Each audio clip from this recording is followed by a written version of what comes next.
একটি শোক সংবাদ, একটি শোক সংবাদ। সুন্দর দিলদার মাইকে গলা ফাটিয়ে জানানো হচ্ছে শোক সংবাদ। ওবায়দুল কাদের নামক এক ব্যক্তি পার্শ্ববর্তী দেশে মারা গিয়েছেন। পার্শ্ববর্তী দেশ ভারতে মারা গেছেন ওবায়দুল কাদের। ওবায়দুল কাদেরের শোক সংবাদ প্রচার করা হচ্ছে, মাইকিং করা হচ্ছে নোয়াখালীর বিভিন্ন এলাকায়। পার্শ্ববর্তী দেশে ওবায়দুল কাদের নামের এক ব্যক্তির মরদেহ পাওয়া গেছে বেওয়ারিশ হিসেবে ঘরের এক কোণে। এভাবেই আওয়ামী লীগের নেতাকর্মীদের বেওয়ারিশ লাশ বিভিন্ন জায়গায় বিভিন্ন সময় পাওয়া যাচ্ছে। ওবায়দুল কাদের নামের ওই ব্যক্তির সাথে একটি আইডেন্টি কার্ড পাওয়া গিয়েছে। ওই আইডেন্টি কার্ডের মধ্যে ওবায়দুল কাদেরের নামকে ওবায়দ্রনাথ হিসেবে দেখানো হয়েছে। এই ওবায়দ্রনাথ কে সেটি খোঁজার জন্য আরেক সাংবাদিক, যিনি কিনা লাফানো সাংবাদিক নামে পরিচিত, সেই সাংবাদিক অনুসন্ধান শুরু করে দেন।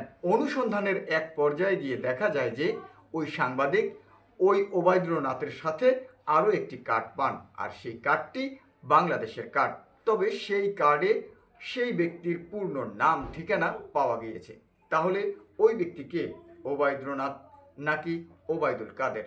এদিকে নোয়াখালীতে ওবায়দুল কাদেরের নামেই কিন্তু মাইকিং করা হচ্ছে যে ওবায়দুল কাদের আর নেই। মূল বিষয়টি হচ্ছে, কয়েকদিন আগে সালাউদ্দিন নামের এক ব্যক্তির আধার কার্ড পাওয়া গিয়েছে ভারতে, আর সেটি সোশ্যাল মিডিয়ায় বর্তমানে ভাইরাল হয়েছে। তবে হিউমার স্ক্যান বলছেন যে এই আধার কার্ড দুটি, বা বাংলাদেশের আইডেন্টি কার্ড আর ভারতের আধার কার্ড, এই দুটি কার্ডই ফেক।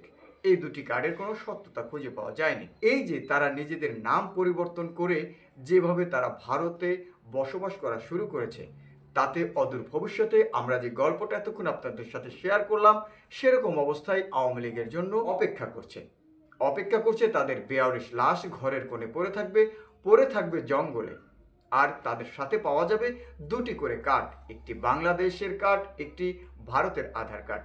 কারণ তারা বাংলাদেশ থেকে ভারতে পালিয়ে গিয়ে নিজেদের নাম পরিচয় গোপন করে নতুন নাম পরিচয়ে তারা এখন সেখানে মানুষের সাথে মিশে যাচ্ছেন।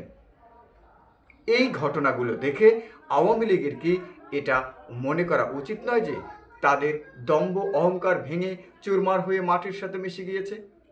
বাংলাদেশে যারা জনগণের সাথে মিশে আছেন তাদেরকে বলবো, আপনারা ফিরে আসুন ভালো পথে, সঠিক পথে।